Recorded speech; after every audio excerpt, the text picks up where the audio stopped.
All right, may I start? Yeah. Well, so we know this guy. His name is Kim Jong Un, and he's made quite a news in for his threats for nuclear attacks, or his little banters with Trump on like being called a little short man, or how Trump talks about him having a bigger button than Kim Jong Un. But recently, he made a news for something really interesting for his weight loss. Well, I'm not here to talk about his weight loss or the possible propaganda between the news blowing this up, because right now North Korea is in the middle of a food crisis. But I'm going to talk about how North Korea came to be as it is we know. That is the whole Korean peninsula, that is North and South Korea, how it came to be. And that can be traced back to the Korean War, which happened between the 1950s and the 1953.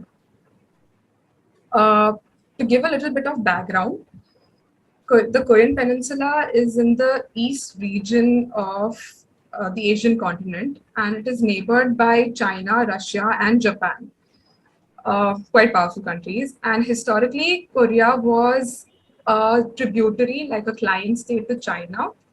But post the Sino-Japanese War that happened in 1894 and Russian-Japanese War in 1905 and 1906, Korea Korea came under the Japanese influence, and eventually in 1910 it was annexed and became a colony under Japan. Now, other than Korea, the Taiwan and Manchuria and certain islands in the Pacific region are the colonies of were the colonies of Japan. Um, anyways, by 1910, Korea became the colony of Japan.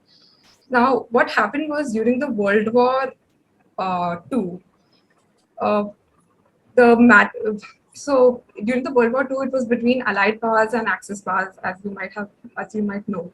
So during this time, the Korea's future was decided, whether what to do with the colonies of Japan and specifically in with Korea.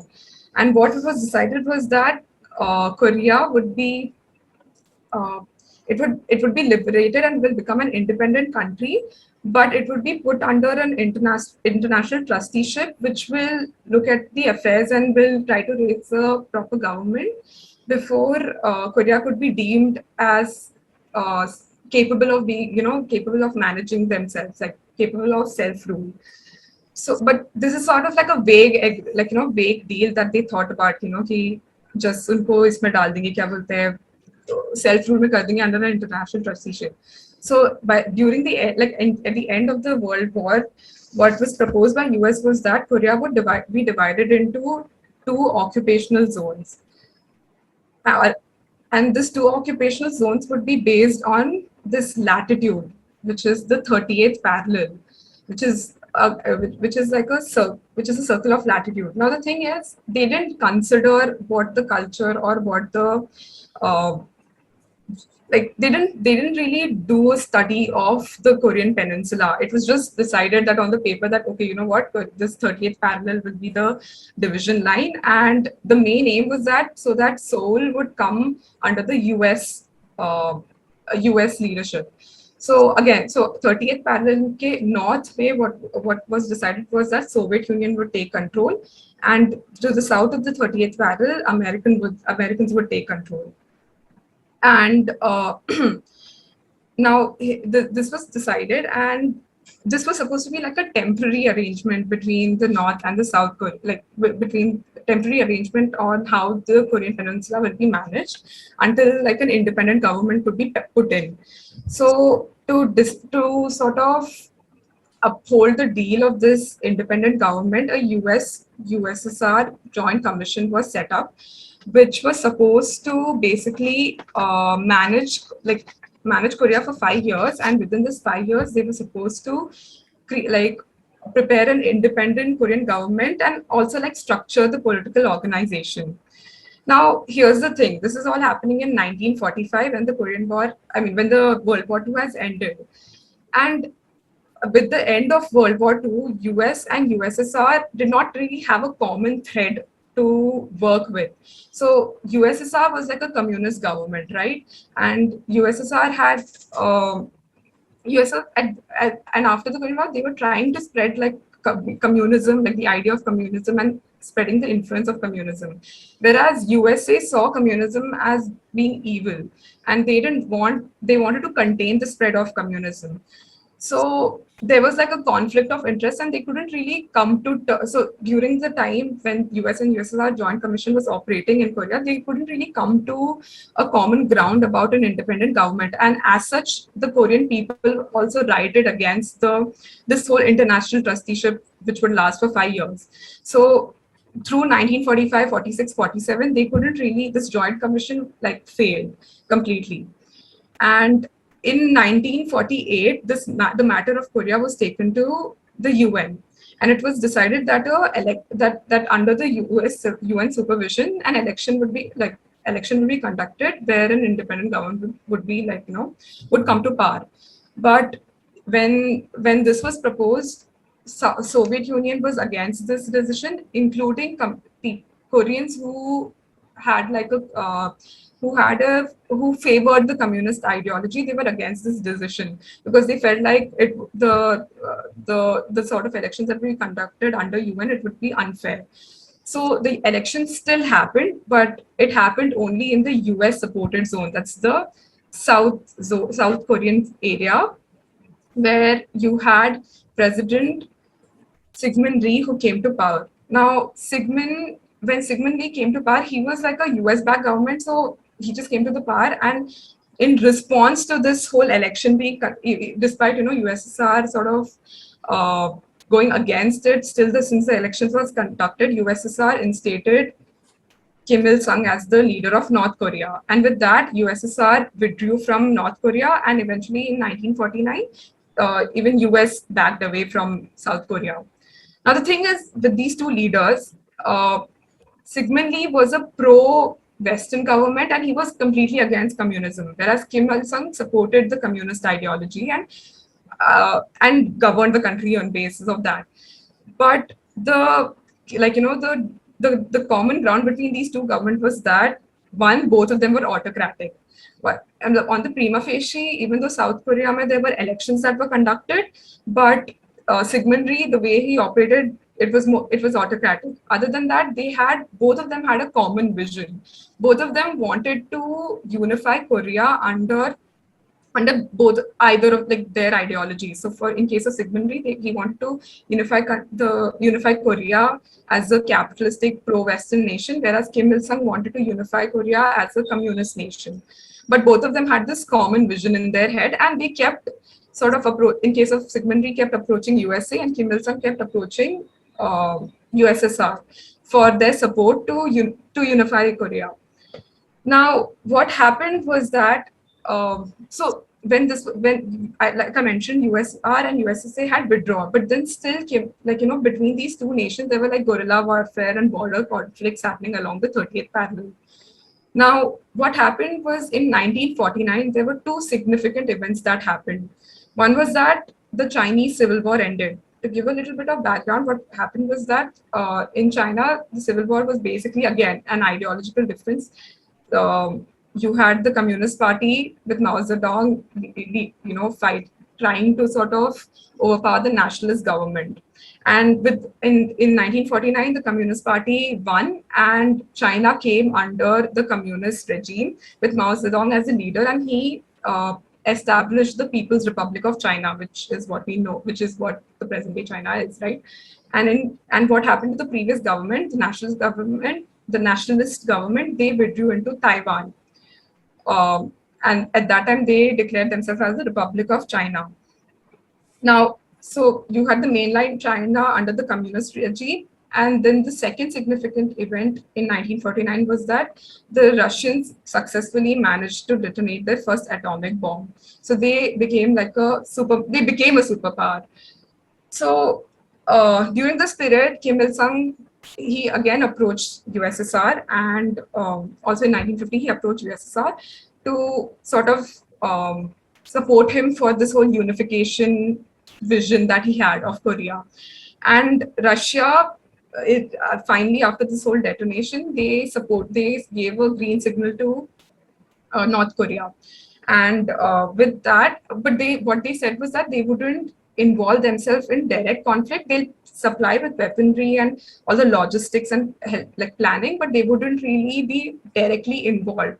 Whereas in case of, uh, whereas what they said was that China, like they sort of encourage, and even China voluntarily decided to help North Korea in their vision.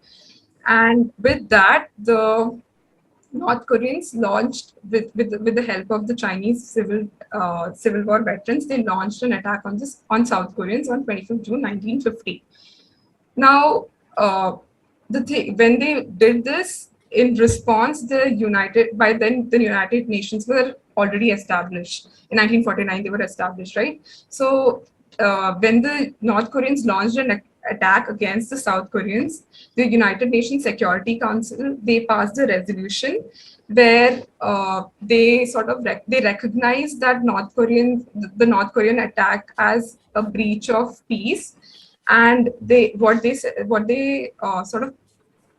also like pass a resolution where a combined United Nation military effort will be uh, taken to sort of help to sort of counter the North Korean army, to counter as in like to counter attack the North Korean army and help the South Korean army. And uh, and with that, you had the United Nations Command Force being set up. And in this, it was decided that USA would take the lead. Now, here's the thing: till now, USA was not really, till now, meaning after they had withdrawn, USA did not really see Korea as of strategic importance. They thought they were mostly involved in reforming Japan and helping them with the economic, like reforming them economically. But they didn't see South Korea as a very strategically important country, like important region for them. But when the North Koreans attacked, and they knew that the USSR and China were involved in this, they thought that their uninvolvement in the war would be seen as a sign of weakness. And also they were concerned about the fact that communism would easily spread if North Korea would win over the whole Korean peninsula, because there was this theory that was going on about domino effect, which was basically that if one country falls, you had Russia, which was communist, then China became communist, and now if the Korean peninsula would become communist, eventually all the other East Asian regions would become communist over a period of time. So there was this whole idea of containment that they were going for. So when this whole United Command Forces resolution was taken, USA took the lead and they had like a complete reversal policy towards Korea, where USA sent the major army into the United Command Force. In fact, they were supposed to lead the whole United Nation Command Forces. Now, under United Nation Command Forces, there were other countries like Belgium, France, India, Ethiopia, New Zealand, but it was USA Army that was involved. So what happened was that the United Nations Army was led by this guy called General MacArthur, who was like a World War II wartime general who was really celebrated, and he was really known for his work in Japan as well. So, anyways, by what happened was that in June 25th, 1950, you had the North Koreans attack South Korea, and they had sort of cornered the South Korean army to this one corner here in the southeast region of South Korea, which is called Busan here. So the United Nations Command Forces came here, and they sort of held out the North Korean army with the China support. They sort of held out from the North Korean army to completely take over Busan. Now, this area was then known as the Busan Perimeter, and here the United Nations Command Force as well as the South Korean army was fighting off the North Korea, but it was like a very deadlock battle. So this General MacArthur, what he decided, he made a very ingenious sort of plan, which was probably seen as very reckless when he proposed it.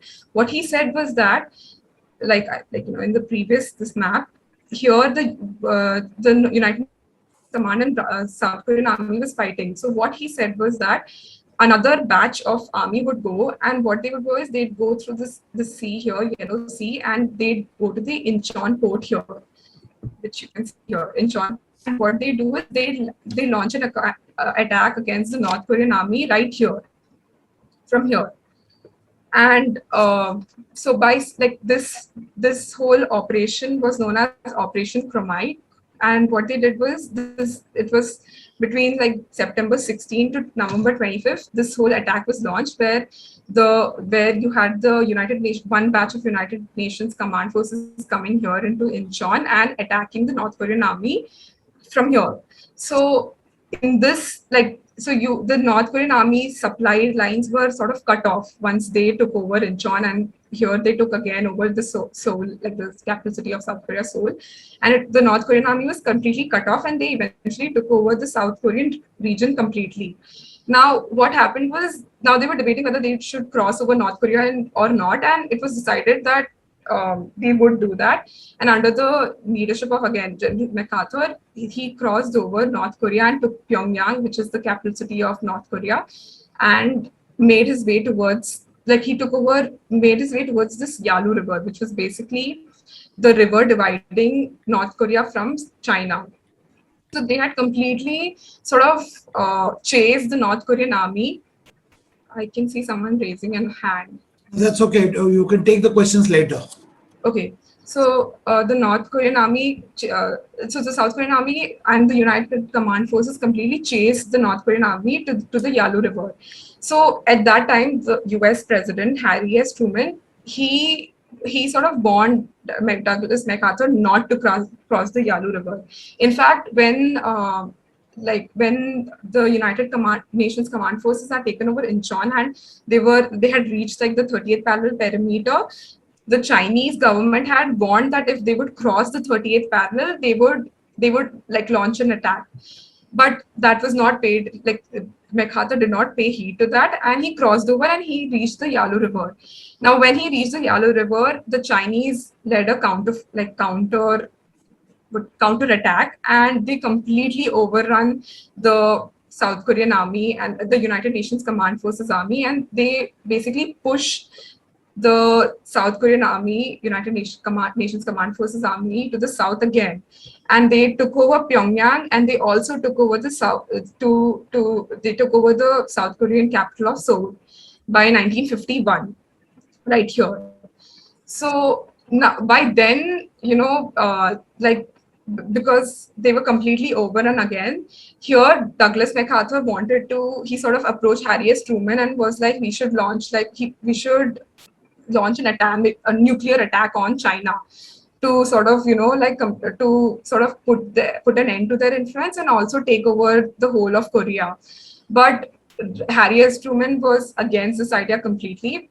In fact, because even though he was the one who sort of initiated the attack during World War II against Japan, but because of the damage and everything, he was completely against launching a nuclear attack and the possibility that the Soviet Union would sort of back China with it, and then it would be like a mutually agreed destruction, which is basically a theory where they say that which is a theory about if two nuclear superpowers, if one of the countries decide to attack the other, then they won't they won't care for anything, and it would be like a mutually agreed destruction where it would be basically the aim would be to completely end the other party, completely end, being like completely destroy like the country and its own existence. So Harry S. Truman was completely against this idea, and he fired Douglas MacArthur, and in his place he instated another general. His name was Ridgway.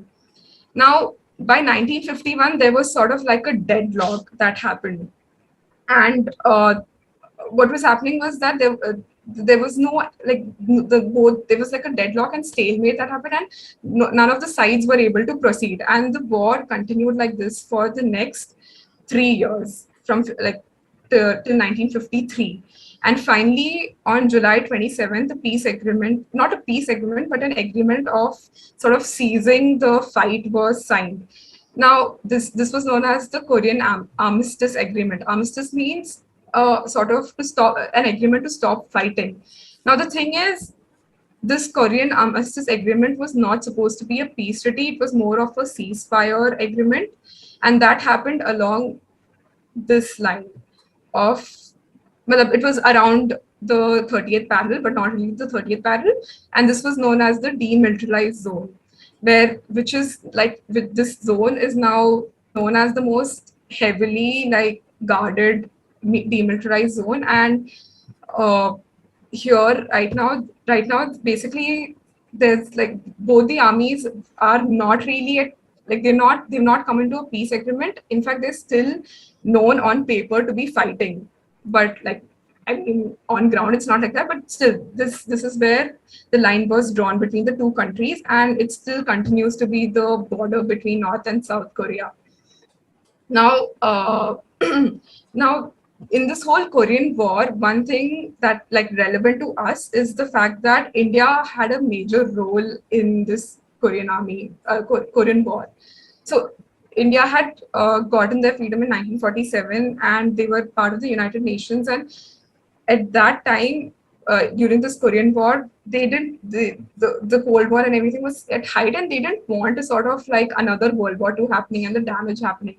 So during this time, what with the from the Indian side, what was how India supported in this Korean War was that, one, firstly, when the whole resolution was passed against North Korea, where they would be launching an attack, India was not really for it, because they didn't want a full-fledged war against, like they didn't want a war-like situation. So India was completely against it, but since the resolution was passed, they said they didn't send an offensive, like they didn't send a offensive unit. They sent a medical unit who would be basically helping all the battle casualties during the war. So they were, but they, even though they were in the South Korean side, they were sort of still trying to hold their neutral ground, because if you know, India has had always this um, neutrality attitude towards global affairs. So in the United Nations Command Force, they deployed their Army Medical Unit, and basically this Army Medical Unit was involved in also like tending to civilian casualties of this battle. Other than that, after the Korean War, like the Armistice Agreement was being basically a peace deal was being thought of, and what could be done about this whole Korean War was being thought about in the UN. It was uh, it was India who took like a forefront and sort of proposed like a possible neutral ground in this, like possible solution to this Korean War. And they basically told that a neutral nations reparation commission should be signed, where they would be basically dealing with the matter of POWs, prisoner of wars. So in this neutral nations reparations commission, what was decided was that India would lead the Neutral Nations Reparation Commission, and from the communist bloc, they'd have Poland and I don't remember, Poland and Czechoslovakia, and from the Western side, basically the capitalist nation representation would be Sweden and I think Switzerland. I'm not really sure who the second nation was, and they were basically involved in the matter of POWs and what would happen to the POWs.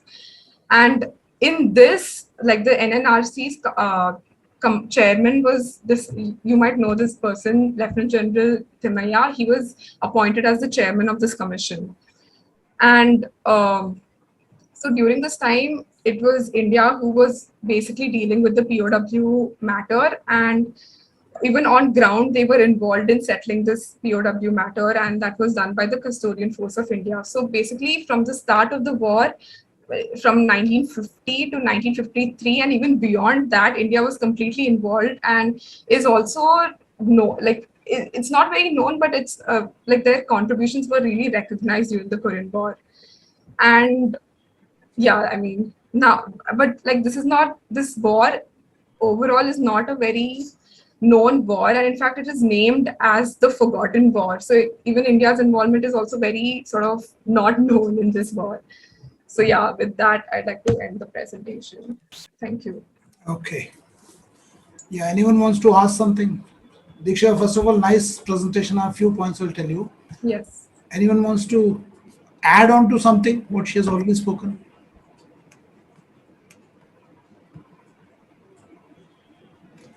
Okay, I have a couple of points. In fact, Yes. more are good.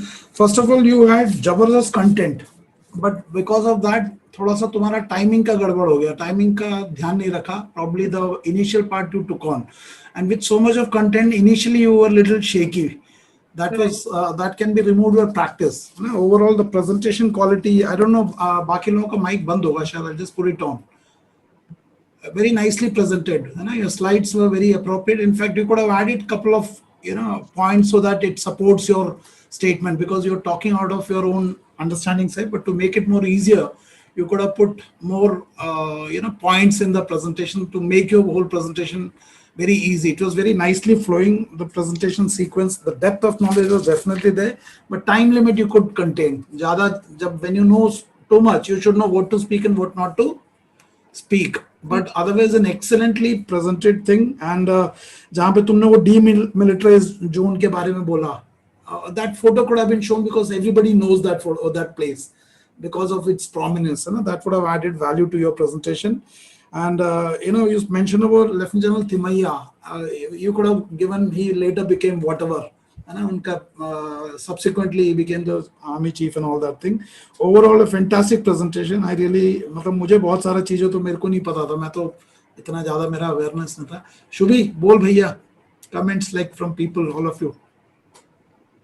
So actually, the knowledge level was quite good, It was and fantastically covered. yes, sir, yes, sir. है ना? And she had command over her language also, sir. Language Even was good, body language yes, was sir. good. So initially हिल गई है वहां पे. देखो, all of us will have this initial problem. Even I have it when I go to certain presentation. तो कहीं कहीं पे वो pressure आ जाता, because the audience probably their knowledge level or their position is much higher. तो एक वो आता pressure. That initial pressure you should be able to handle. You displayed it. मतलब, oh, I'm little nervous. No, you may be nervous. You should know how to get over that initial fear. This can only happen by more practice. The more you practice, the more you will get over this. So I really enjoyed this and a very beautiful presentation. Anyone who wants to add to something to this? Okay, chalo, good, very good presentation.